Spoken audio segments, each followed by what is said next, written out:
নমস্কার বন্ধুরা, আমি সৌরভ আর আপনারা শুনছেন অদ্ভুত হলেও সত্যি। আজকে একটি ভৌতিক ঘটনা অবলম্বনে অজন্তার আত্মা, লেখক গজেন্দ্র কুমার মিত্র।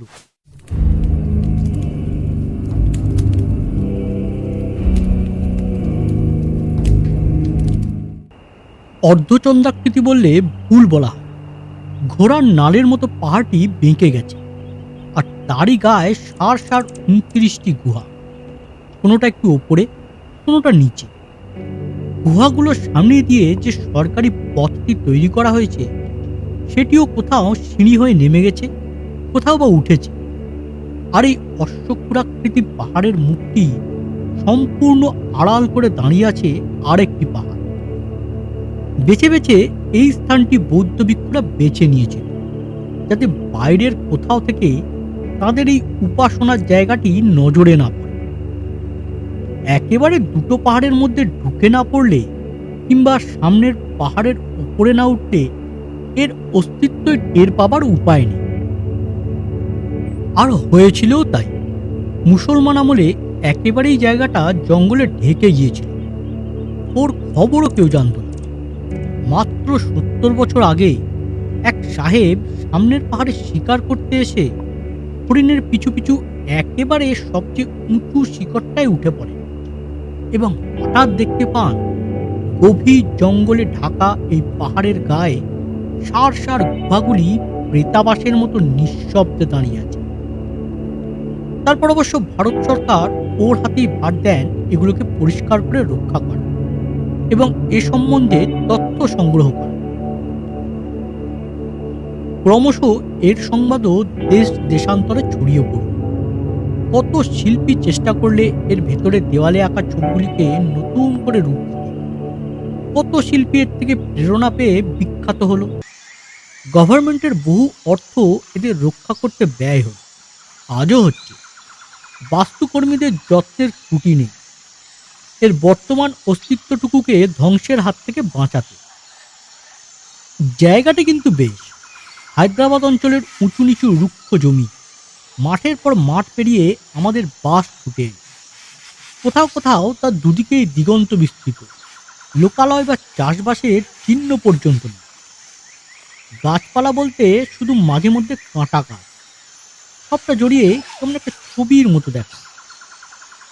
এরই ভেতরে এই পাহাড় দুটি বোধ হয় সাতপুরা পর্বতমালারই একটা শাখার প্রান্তে নির্জনে দাঁড়িয়ে আছে। অপেক্ষাকৃত এই পাহাড় দুটি একটু শ্যামল। অজন্তা গুহাগুলির কোল বেয়ে একটি ঝর্ণাও নেমে এসেছে, 12 মাসই তাতে জল থাকে। লোকচক্ষুর আড়ালে জনহীন এই পর্বত গুহা তপস্যা করারই উপযুক্ত স্থান বটে। এই গুহাগুলো কিন্তু স্বাভাবিক নয়, মানুষের হাতে কাটা। সবগুলো একসঙ্গেও কাটা হয়নি। 900 বছর ধরে বলতে গেলে এর নির্মাণ কার্য চলেছে। যার যখন ইচ্ছা ও সুবিধা হয়েছে সে তখন একটা গুহা কাটিয়েছে। এর ভেতর ঐতিহাসিকরা বলেন 9 নম্বর গুহাটি নাকি সবচেয়ে পুরনো। খ্রিস্টের জন্মাবারও প্রায় 200 বছর আগে এর নির্মাণ শুরু হয়। এর কোনো কোনোটাতে বুদ্ধদেবের দেহচিহ্ন অবলম্বন করে চৈত্য বা ছোট ছোট স্তূপ তৈরি করা হয়েছে। এইসব গুহাতেই বোধ হয় তখন পূজা উপাসনা চলত। সব গুহা একরকম নয়, কোনোটা বড়, কোনোটা ছোট। সবগুলোতে ছবিও নেই।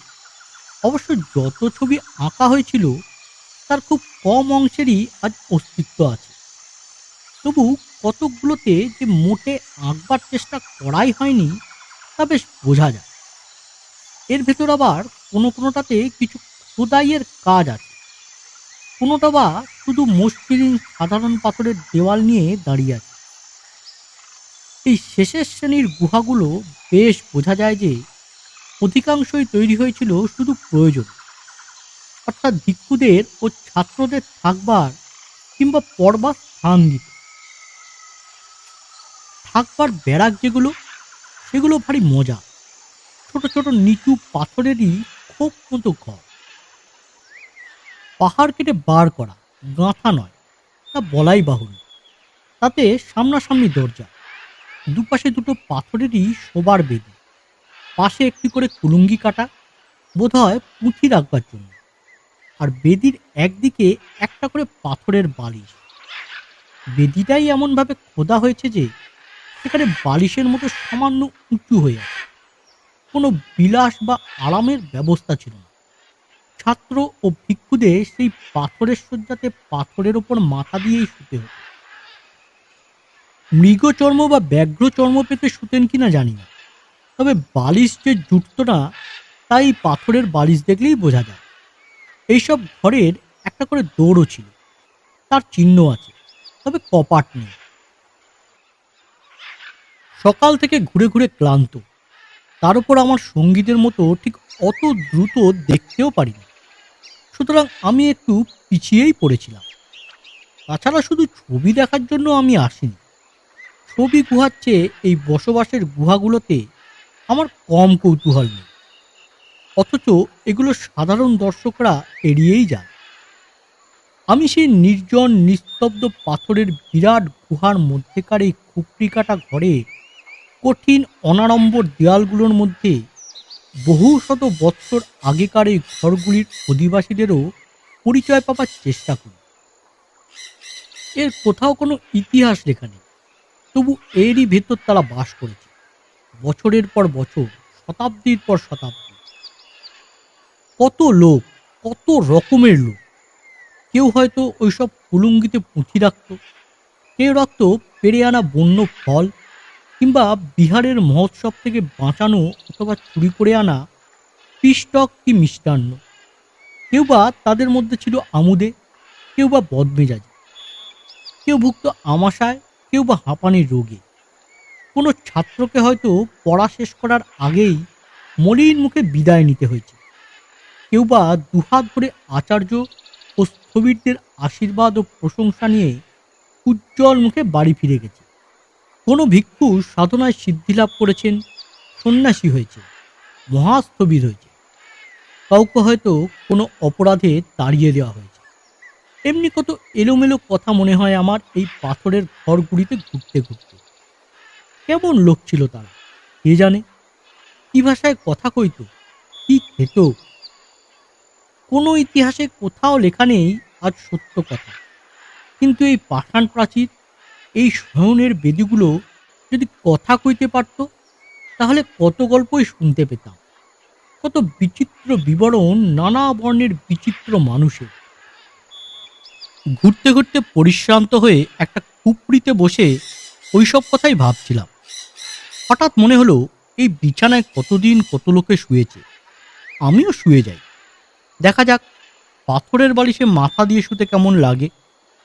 ছটার লম্বা হয়ে শুয়ে পড়লাম সেই পাথরের উপরে। ধুলো বিশেষ নেই, অত উঁচুতে বোধ হয় ধুলো ওড়ে না। পাথরের বালিশগুলি বেশ মাথার মাপ মতোই তৈরি, সুতরাং খুব কষ্ট হলো না। ক্লান্তির পর বিশ্রাম এবং ঠান্ডা বাতাস পেয়ে বরং দুই চোখ যেন বুজেই আসতে লাগলো। তবু ঘুমোলাম না, শুয়ে শুয়ে এই কথাটাই ভাবতে লাগলো। এমন করে এক দীর্ঘকাল ওই গুহাগুলো সম্পূর্ণরূপে মানব দৃষ্টির অগোচর রইল কি করে।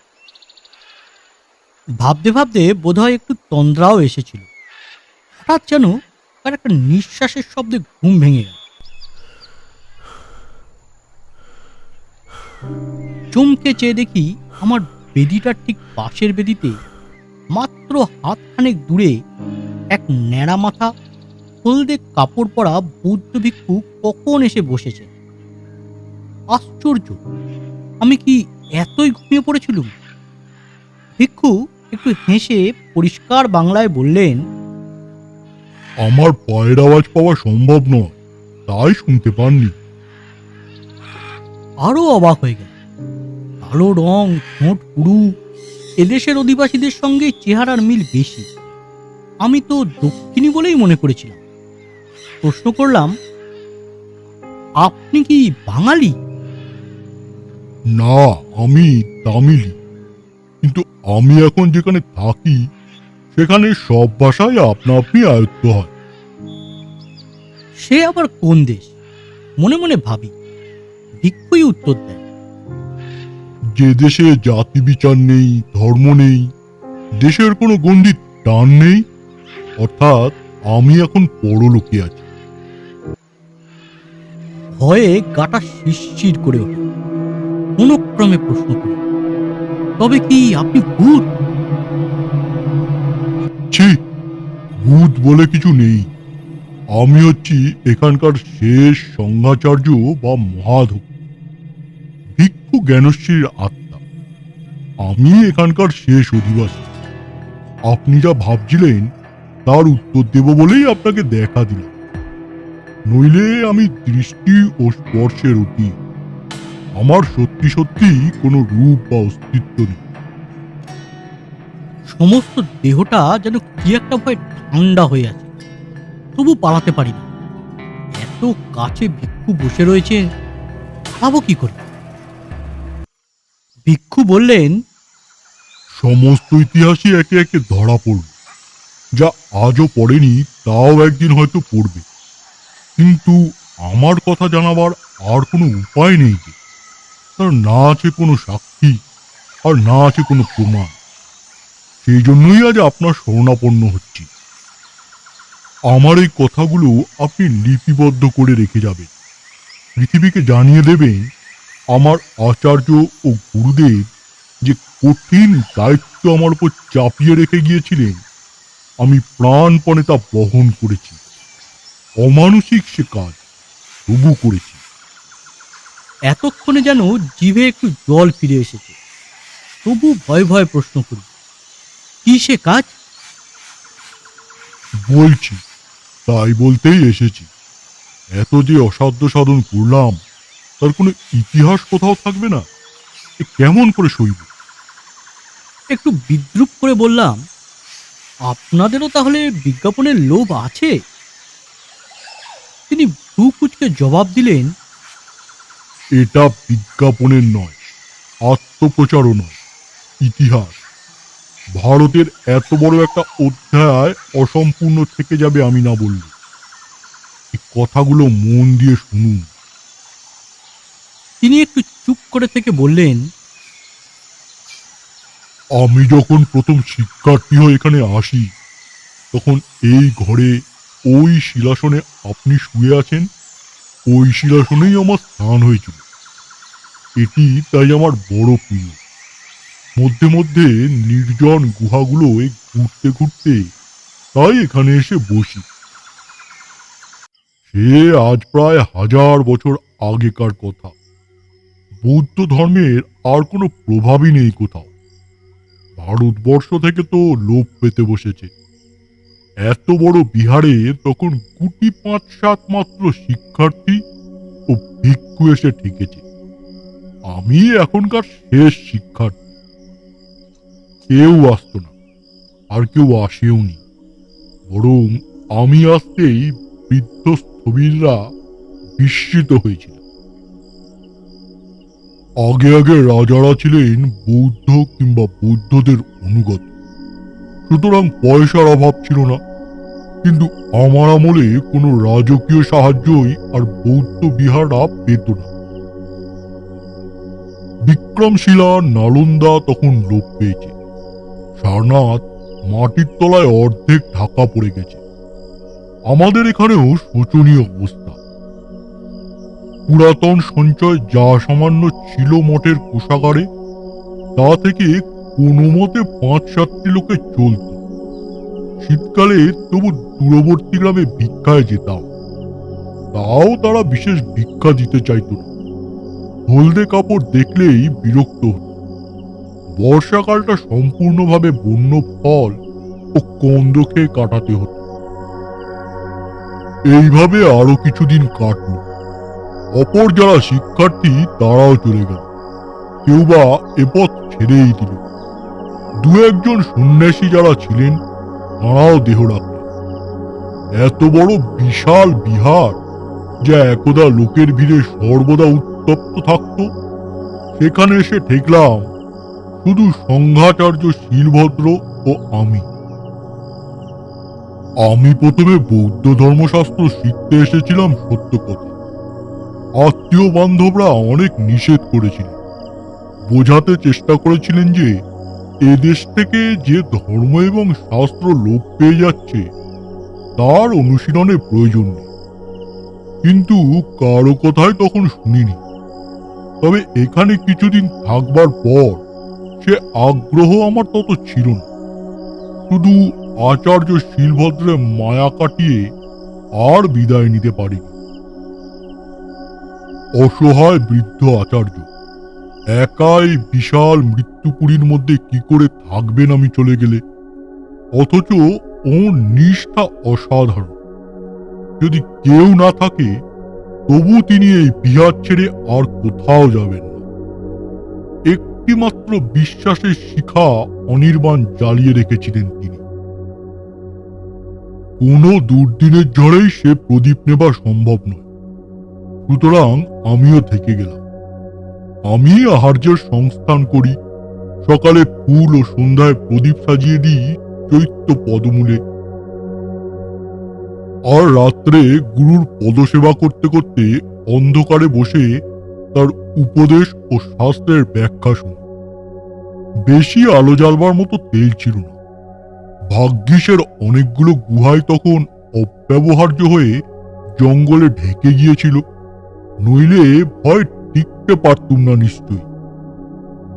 ইতিমধ্যে শিলভদ্র খুবই বৃদ্ধ হয়ে পড়েছিলেন। মহাস্থবির বিশেষণটি দিন দিন সত্য হয়ে আসছিল। ক্রমে এমন অবস্থা হলো যে তিনি নিজেও বুঝতে পারলেন যে আর বেশি দিন তিনি ইহলোকে নেই। আমি তো সত্য কথা বলতে কি তার মৃত্যুর দিন গুনছিলাম। তিনি দেহ রাখলেই আমিও এই নির্জন পর্বত গুহা ত্যাগ করব।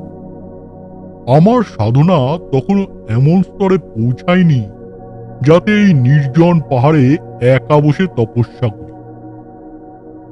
শিলভদ্র বোধহয় আমার মনের ভাব বুঝতে পেরেছিলেন। তিনি হঠাৎ একদিন আমার সমস্ত কল্পনা উল্টে দিলেন। বুদ্ধ পূর্ণিমার দিন সকালে সহসা আমাকে বললেন, বৎস, আমাকে মহাচৈত্যে নিয়ে চলো। আমি শেষ পূজা সেরে যাই। তখন তিনি চলৎ শক্তিহীন, কেমন করে অতটা যাবেন? ভয় হচ্ছিল যে বোধহয় তাকে নাড়াতে গেলেই মারা যাবে। কিন্তু তিনি কোনো কথাই শুনলেন না, জিদ করতে লাগলেন। অগত্যা তাকে বলতে গেলে টানতে টানতে নিয়ে এলাম তার বাসস্থান থেকে ওপরের ওই মহাচৈত্যে। বুড়োর জান অসম্ভব শক্ত। নিঃশ্বাস প্রায় বন্ধ হয়ে এলো মাঝে মাঝে, চোখ ঢেলে বেরোবার উপক্রম হল। তবু তিনি নিবৃত্ত হলেন না। আমি প্রতি মুহূর্তে ভয় করছিলাম যে এই বুঝি গুরু হত্যার জন্য দায়ী হতে হয়। কিন্তু শেষ পর্যন্ত তিনি নিরাপদেই পৌঁছলেন। তখন আর স্নানের অবস্থা ছিল না। ঝর্ণার জল ছিটিয়ে দিলাম তার মাথায়, ফুল চন্দন সব হাতের কাছে গুছিয়ে দিলাম। তিনি প্রায় অস্ফুট কণ্ঠে মন্ত্র উচ্চারণ করলেন।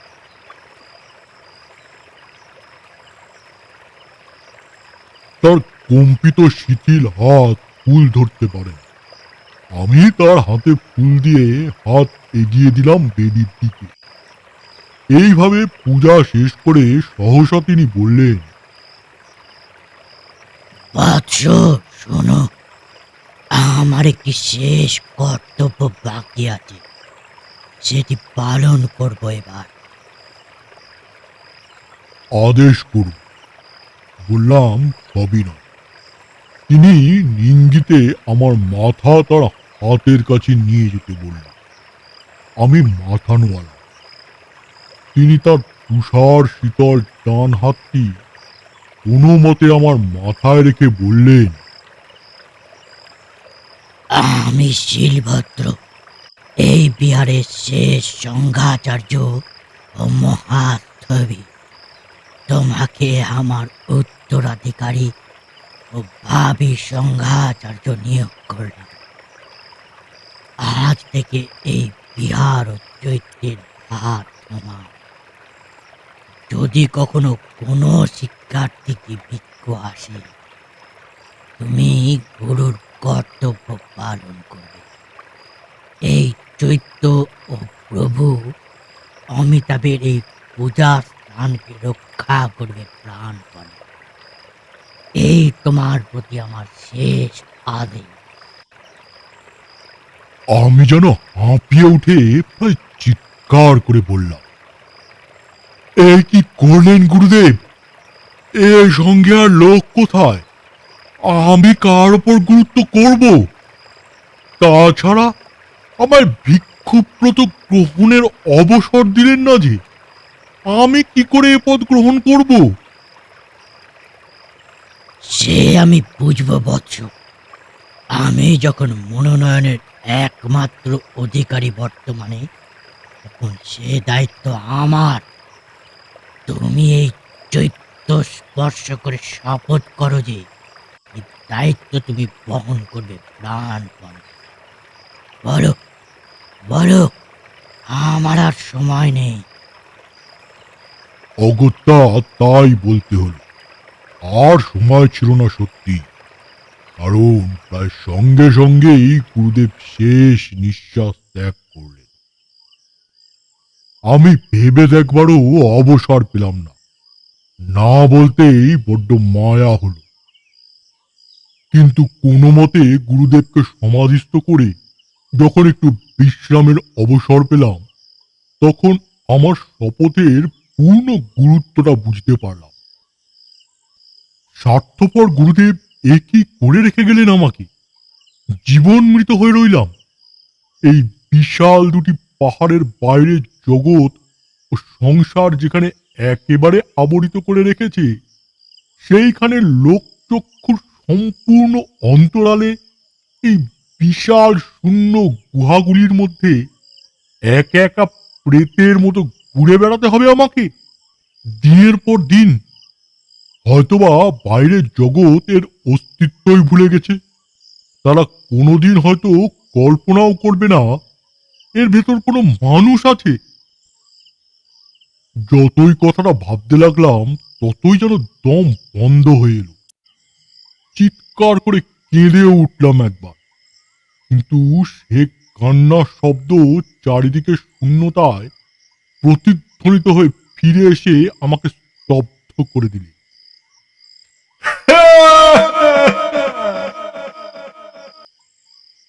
অথচ উপায়ও নেই। মৃত গুরু এবং চৈত্য স্পর্শ করে শপথ করেছি, প্রাণপণে এই বিহারের রক্ষণাবেক্ষণ করব। সে শপথ ভাঙবার সাধ্য আমার ছিল না। সুতরাং এমনি করেই দিন কাটতে লাগলো। এই প্রহরীহীন ও কপাটহীন নির্জন কারাগারে আমি একা একাই ভূতের মতো নিঃশব্দে ঘুরে বেড়াই। পুঁথিগুলো উল্টে দেখি, নয়তো নিজেও কিছু লেখবার চেষ্টা করি। আমার তখনকার দৈনন্দিন জীবনের একটু ইতিহাস বা অভিজ্ঞতা যা বলেন, লিখবারও চেষ্টা করেছিলাম, কিন্তু এখানকার অসংখ্য পুঁথির সঙ্গে তাও নষ্ট হয়ে গেছে। এইভাবেই কাটে দিন, মাস, বৎসর, যুগ। আগে তবু দু একদিন ভিক্ষায় বেরোতাম, ইদানিং আর তাও ইচ্ছা করে না। একা মানুষ, কার জন্য ভিক্ষা করব? বাদামের তেল তৈরি করি, তাতেই আলো জ্বলে আর ফলমূল খাই। হঠাৎ প্রায় 3 বৎসর একাদিক্রমে এইখানে বন্ধ হয়ে থাকার পর অত্যন্ত বস্ত্রাভাব হওয়ায় একদিন কষ্ট করে লোকালয়ে গিয়ে চমকে উঠলাম। সর্বত্র একটা ভয়ের ভাব, সর্বত্র আতঙ্ক। ব্যাপার কি? অনেক চেষ্টার পরে শুনলাম একদল বিদেশি ও বিধর্মী দস্যু উত্তর ও পশ্চিমাঞ্চলের পার্বত্য পথ বেয়ে এসেছে ভারতবর্ষের সর্বস্ব লুট করতে। দেবস্থান ও মঠ বা বিহারের ওপর তাদের বেশি ঝোঁক। সোমনাথ মন্দির ভেঙে নিশ্চিহ্ন করেছে। মালবের স্বপ্ন বাসুদেবের মন্দিরের অস্তিত্ব নেই। দু একটি বৌদ্ধ বিহার বা চৈত্য যা তাদের পথে পড়েছে, তারাও রক্ষা পায়নি। সেই দুর্বার দস্যু দল নাকি এবার দাক্ষিণাত্যের দিকে এগোচ্ছে। ভয় ভয় এখানে ফিরে এলাম। তখন সঠিক সংবাদ জানার কোনো উপায় ছিল না, কিন্তু এদের আতঙ্ক দেখে মনে হলো শত্রু নিকটে এসেছে। এখন কি করি? কি করে এই চৈত্যকে রক্ষা করি? আমি যে শপথ করেছি প্রাণপণে এই চৈত্য বিহারকে রক্ষা করা। যদিও তখন গুরুদেবের মনে এরকম সম্ভাবনা জাগেনি, তিনি সাধারণভাবেই রক্ষা করার কথা বলেছেন। পূজা অর্চনা, ঐতিহ্য রক্ষা করার কথাই হয়তো তার মনে ছিল, তবু শব্দের অর্থ তাতে বদলায় না। ভেবে যেন কুল কিনারা পেলাম না। একে তো একা, তার উপর লোক ডাকতে গেলেও কেউ আসবে এমন সম্ভাবনা নেই। ৩-৪ দিন ধরে অনবরত ভাবতে ভাবতে অবশেষে একটা চিন্তা আমার মাথায় এলো। একজন মানুষের পক্ষে তার দুঃসাধ্য, তবু তাছাড়া আর পথ ছিল না। দুটি পাহাড়ের মধ্যে যে বিস্তৃত সমতল পথ, তার চিহ্ন পর্যন্ত লোপ করতে হবে। এখানকার অস্তিত্ব না টের পায় কেউ। আবার সঙ্গে সঙ্গে শুরু হলো সেই দুঃসাধ্য সাধন ব্রত। একটি একটি করে ছোট গাছ বেছে নিই, তারপর ৪-৫ দিনের চেষ্টায় চারপাশের মাটি খুঁড়ে গোড়া শুদ্ধ তাকে টেনে নিয়ে যাই ওইখানে। আগেই গর্ত খোঁড়া থাকে, সেখানে পুঁতে দিই আবার। গাছ যত ছোটই হোক, তার ওজন তো কম নয়, টানতে পারি না, তবু একটু একটু করে এক চুল করে নিয়ে যায়। নড়ানোই এক এক সময় অসম্ভব মনে হতো, তবু হাল ছাড়ি না। একটি গাছ কেটে নিয়ে গিয়ে পুঁততে সময় লাগতো ৬ দিন থেকে ৭ দিন। এইভাবে সমস্ত পথটা জঙ্গলে ভরিয়ে দিলাম। যা ছিল প্রান্তর, তা হয়ে গেল বন। সমস্ত পথটিকে জঙ্গলে ঢেকে নিশ্চিহ্ন করতে সময় লেগেছিল আমার ৯ মাস। বসন্তে শুরু করেছিলাম, শরতে শেষ হল। এইভাবে লোকালয়ের সঙ্গে সমস্ত সম্পর্ক ছিন্ন করে, আমার মুক্তির সমস্ত সম্ভাবনা লোপ করে, নিজের পলায়নের পথ নিজেই রুদ্ধ করে, স্বেচ্ছাকৃত কারাগারে যখন আবার ফিরে এসে বিশ্রামের নিঃশ্বাস ফেললাম, তখন আমার শরীরও ভেঙে এসেছে। ঝড়, জল, রৌদ্র সব সহ্য করে পরিশ্রম করেছি, দৈনিক ৩ প্রহর থেকে ৪ প্রহর পর্যন্ত। তার ফল কি আর ফলবে না? মানুষের যা সাধ্য তার চেয়েও বেশি করেছি। আজ অব্দি কোনো একজন মানুষ বোধহয় এতটা কাজ করতে পারেনি। ক্রমে আমার জীবন দীপ নিভে এলো। হামাগুড়ি দিয়ে দিয়ে এসে একদিন ওই চৈত্যের পদমূলে আমারও শেষ পূজা সাঙ্গ করলাম। তারপর গুরু এবং ভগবান অমিতাভকে স্মরণ করে শুয়ে পড়লাম ওইখানে। বন্য জন্তু যদি আমার মৃতদেহ জঙ্গলে টেনে নিয়ে না যেত, তাহলে সে অস্থি বোধ হয় ঐতিহাসিকরা ওইখানেই খুঁজে পেতেন। আজও ওই পাহাড়ের নুড়ি সরিয়ে খুঁজলে ২-১টা টুকরো মিলবে শিলীভূত অবস্থায়। দীর্ঘ কাহিনী শেষ করে ভিক্ষু থামল। আমি নির্বাক হয়ে বসেছিলাম। এখনো কি বলবো ভেবে না পেয়ে বললাম, তারপর আর কি, এই ইতিহাস লিখে রাখতে চেয়েছিলাম, থাকেনি, তাই আপনাকে বলে গেলাম। যদি বিশ্বাস হয় তো লিপিবদ্ধ করবেন, প্রচার করবেন। আপনি তো লিখেও থাকেন মধ্যে মধ্যে। আপনার আগে আর কেউ এখানকার অধিবাসীদের নিয়ে মাথা ঘামায়। আপনাকে আমাদের কথা চিন্তা করতে দেখেই আজ আপনার কাছে ধরা দিলাম। হঠাৎ বাইরে থেকে বিভূতিবাবুর গলা শোনা গেল। কই কোথা গেলেন? ঘুমোচ্ছেন নাকি?